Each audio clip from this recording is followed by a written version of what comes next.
Gold trusted gold buyers మీరు తాకట్టు పెట్టిన బంగారాన్ని విడిపించి ఈ రోజు ఉన్న మార్కెట్ ధరకు కొనబడును.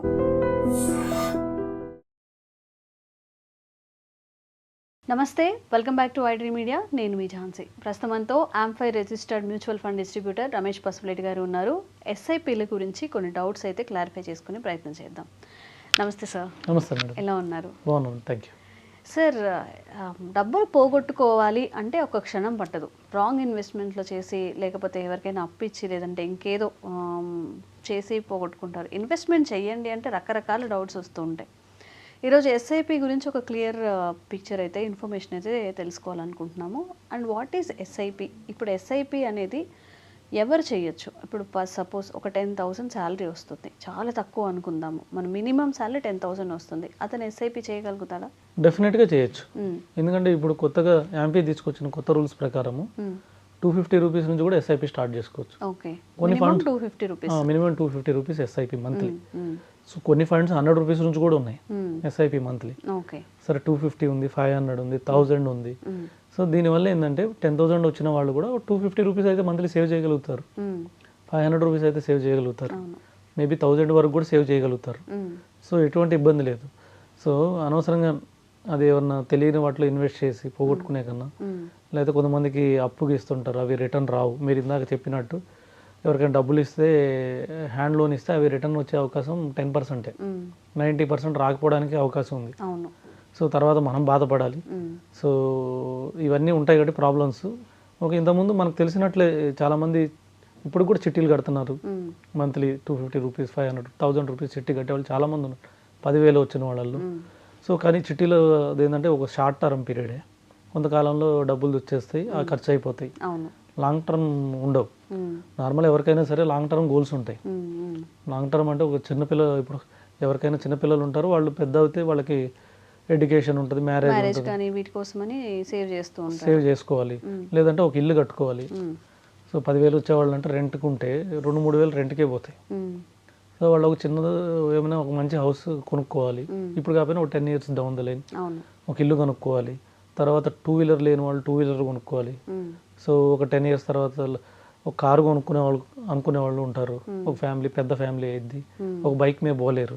సో అలాంటి వాళ్ళు కారు కొనుక్కోవాలనుకున్న వాళ్ళు కూడా ఒక 10 ఏళ్ళు టైం పెట్టుకుని చిన్న శాలరీ ఉన్న వాళ్ళు కూడా అలా ప్లాన్ చేసుకోవచ్చు, ఒక ఎస్ఐపి కట్టుకుని ప్లాన్ చేసుకోవచ్చు. రెండోది వచ్చేసి ఒక మిడిల్ క్లాస్ పర్సన్ కూడా చూసుకుంటే, మిడిల్ క్లాస్ పర్సన్ కూడా అతనికి కావాల్సిన అవసరాలు బట్టి, అంటే కారు కోసం ఒక ఎస్ఐపి, రిటైర్మెంట్ అంటే రిటైర్మెంట్ కోసం ఒక ఎస్ఐపి, ఒక చిల్డ్రన్ ఎడ్యుకేషన్ కంటే చిల్డ్రన్ ఎడ్యుకేషన్ ఒక ఎస్ఐపి, చిల్డ్రన్ మ్యారేజ్ కోసం ఒక ఎస్ఐపి, అలా పెట్టుకోవచ్చు. ఇంకొకటి ఏంటంటే ఎర్లీ రిటైర్మెంట్ కూడా ఇప్పుడు ఎక్కువ మంది ఆలోచిస్తున్నారు. నేను ఎక్కువ కాలం పనిచేయడం నా వల్ల కాదు, 45 yearsకి నేను మొత్తం వర్క్ ఆపేసేయాలి, 45 years తర్వాత నేను ప్రశాంతంగా ఉండాలి, ఈ 45 yearsలోనే నేను కొంచెం ఎక్కువ కష్టపడతాననే వాళ్ళు ఉన్నారు. వాళ్ళు కూడా ఏంటంటే దీని ప్రకారం సో 4 గోల్స్ డిఫరెంట్గా చేసుకొని, అంటే మీడియం టర్మ్ గోల్స్, అలాగే ఇమీడియట్ గోల్స్ ఉంటాయి. సో 1 year తర్వాత చిల్డ్రన్ ఎడ్యుకేషన్ కట్టాల్సిన గోల్స్.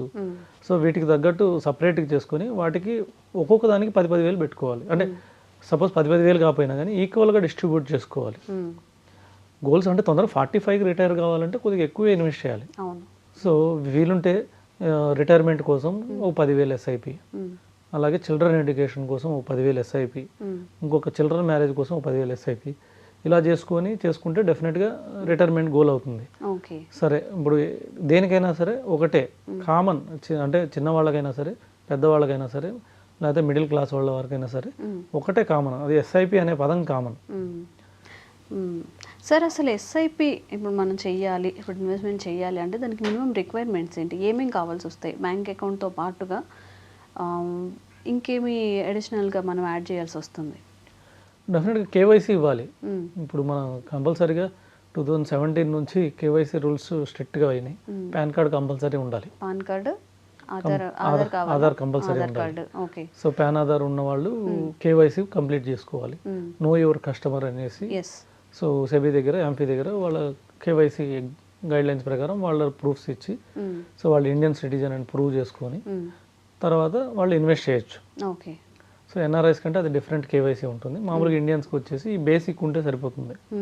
ఎన్ఆర్ఐస్ ఏంటంటే వాళ్ళకి డిఫరెంట్ కేవైసీ ఉంటాయి. అంటే వాళ్ళకి ఆ పాస్పోర్ట్ దగ్గర నుంచి ఇమిగ్రేషన్ కాపీస్, సో వాళ్ళు అక్కడ ఉండే అడ్రస్ ప్రూఫ్, సో అలాగే ఎన్ఆర్ఈ అకౌంట్ కానీ ఎన్ఆర్ఓ అకౌంట్ కానీ వాళ్ళకి సపరేట్గా ఇవ్వాల్సి వస్తుంది.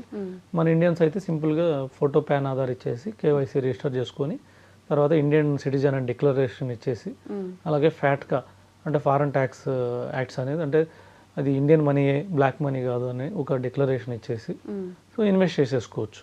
ఓకే, సింపుల్గా 500 రూపీస్ నుంచి ఇన్వెస్ట్ చేసుకుంటా మంత్లీ ఇన్వెస్ట్ చేసుకోవచ్చు. ఓకే సార్, సపోజ్ నా దగ్గర ఒక 10,000 ఉన్నాయి, 10 or 15,000 ఉన్నాయి. నేను ఫస్ట్ మంత్ ఈ 15,000 అందులో యాడ్ చేశాను అమౌంట్.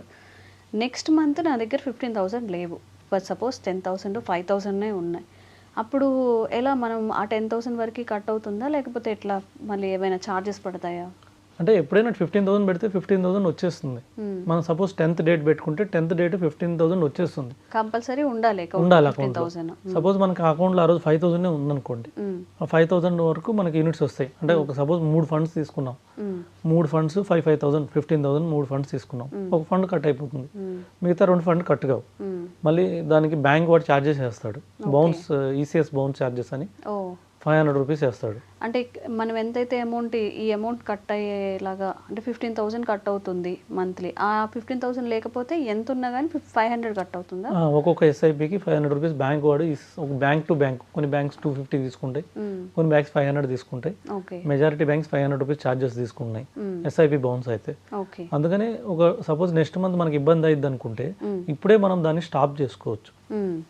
నెక్స్ట్ మంత్కి నాకు ప్రాబ్లం ఉంటుంది అని చెప్పి ముందుగా ఎవరికి ఇంటిమేట్ చేయాలి? ఒక 25 డేస్ ముందు మనం కూడా క్యాంప్ సైట్ కానీ క్యాంప్స్ రిజిస్టర్ అయితే క్యాంప్ సైట్ మై క్యాంప్స్ అని సైట్ ఉంది, దాంట్లోకి వెళ్ళి మనం రిజిస్టర్ చేసుకుని ఆపచ్చు.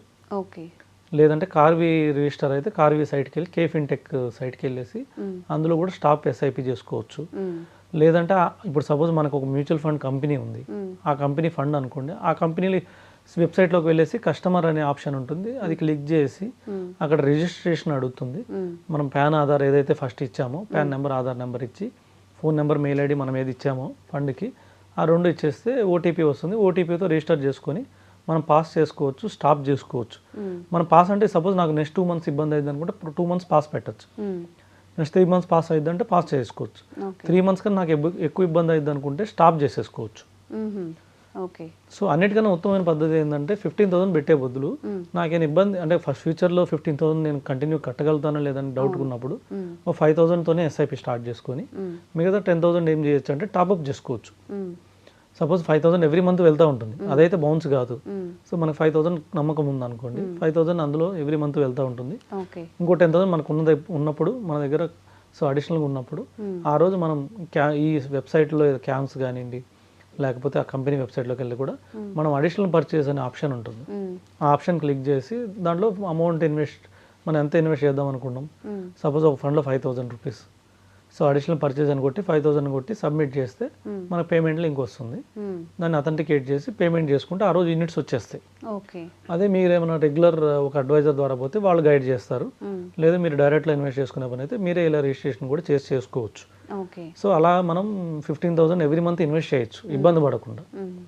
బట్ సపోజ్ 15,000 కన్నా ఎక్కువ ఉంది నా దగ్గర అమౌంట్, ఒక్కొక్క మంత్ ఎక్కువగా మిగిలడం వల్ల 30,000 ఉంది, ఆ అమౌంట్ నేను పెట్టుకోవచ్చా? ఈ 15,000 కట్ అయిపోగా ఇంకో 15,000 నేను ఇన్వెస్ట్మెంట్ చేయాలంటే అది ఎట్లా చేయాలి? డెఫినెట్గా ఇదే పద్ధతి. ఇలాగే ఆన్లైన్లో ఆ రోజు అడిషనల్ బై చేసుకోవచ్చు, ఇలా ఎన్నిసార్లు బై చేసుకోవచ్చు, ఎన్ని టైమ్స్ అయినా బై చేసుకోవచ్చు. మనం ఉన్న ఫోలియోస్లోనే అడిషనల్ పర్చేజ్ చేయొచ్చు, లేదంటే న్యూ ఫండ్ కొనుక్కోవచ్చు. ఒక 2 మంచి పద్ధతులు ఉన్నాయి. ఒకటి ఏంటంటే మార్కెట్ పడిన రోజు ఇన్వెస్ట్ చేయాలి, నిఫ్టీ ఒక 2% పడింది అనుకోండి, ఆ రోజు ఇన్వెస్ట్ చేయాలి. ఆ రోజు మన దగ్గర డబ్బులు ఉంటాయి. సపోజ్ ఆ రోజు డబ్బులు లేవు అనుకోండి, రెండో పద్ధతి ఏంటంటే మనకు ఆ డబ్బులు ఉన్నప్పుడే ఇన్వెస్ట్ చేయాలి. మార్కెట్లో ఎప్పుడు పడిద్దో మనకు తెలియదు కాబట్టి, సో మన దగ్గర డబ్బులు ఉన్నప్పుడు వేస్ట్ అయిపోతాయి కదా, మనం కానీ ఇన్వెస్ట్ అయిపోతే ఏమవుతాయి, ఖర్చు అయిపోతాయి, వేరే ఏదో ఖర్చులు చేస్తూ ఉంటాము. అవును, దీనికోసమని మన దగ్గర ఉన్నప్పుడు ఇన్వెస్ట్ చేసేయాలి, అప్పుడు ఫ్యూచర్లో ఇబ్బంది ఉండదు. సో ఈ విధంగా ప్లాన్ చేసుకుంటే మన అమౌంట్ కూడా పెరిగిద్ది. ఎన్ని ఇయర్స్ కంపల్సరీగా ఇన్వెస్ట్ చేస్తే బాగుంటుంది అంటారు సార్? మన మధ్యలో డ్రాప్ అవ్వకుండా, ఇప్పుడు ఏదైతే మ్యూచువల్ ఫండ్స్లో చేస్తూ ఉంటారో మిస్టేక్స్ అలా కాకుండా ఎస్ఐపి అనేది ఒక సేఫ్గా మంచి రిటర్న్స్ రావాలంటే ఎన్ని ఇయర్స్ అనేది? 10 ఇయర్స్ మేడం. 10 years. 10 years, ఎందుకంటే 5 yearsలో మనకు పెద్ద పెరగదు. 5 yearsలో మనం కట్టిన దానికి సపోజ్ కొంచెం ఎక్కువ ఉంటుంది కనబడుతుంది. సో దానితో మనకి పెద్ద పెద్ద గోల్స్ అచీవ్ అయ్యేది ఏమి ఉండదు. సో 10 years ఉండాలి. ఎందుకంటే నాకు తెలిసి ఎల్ఐసి పాలసీలు తీసుకుని 30 ఏళ్ళు కట్టేవాళ్ళు చాలామందిని చూసి, అవును. పెద్ద పెద్ద సెలబ్రిటీస్ దగ్గరికి పోయా వాళ్ళ దగ్గర 50 సంవత్సరాల పాలసీలు ఉన్నాయి. 56 years పాలసీ కూడా చూశాను నేను ఎల్ఐసిలో. జనాలు కట్టారు, 56 years కట్టారు. సో మ్యూచువల్ ఫండ్ ఏమో 5-6 yearsకే అమ్మో నేను చాలా సంవత్సరాలు కట్టేశాను, నేను ఎక్కువ ఇన్వెస్ట్ చేసేసాను, నేనే పెద్ద ఇన్వెస్టర్ లాగా ఫీల్ అవుతున్నాను అందరం. కానీ 10 years ఎల్ఐసిలో అసలు మినిమం పీరియడే 10 years. కానీ అందరు కడుతున్నారు, హ్యాపీగా కడుతున్నారు. కానీ మ్యూచువల్ ఫండ్ వచ్చేసరికి 3 years కట్టగానే నేను ఎక్కువ సంవత్సరాలు కట్టాననే ఫీలింగ్ వచ్చేస్తుంది. సో అందుకని మినిమం 10 years ఉంటే డెఫినెట్గా మంచి రిటర్న్ వస్తుంది. Okay, thank you sir. Welcome.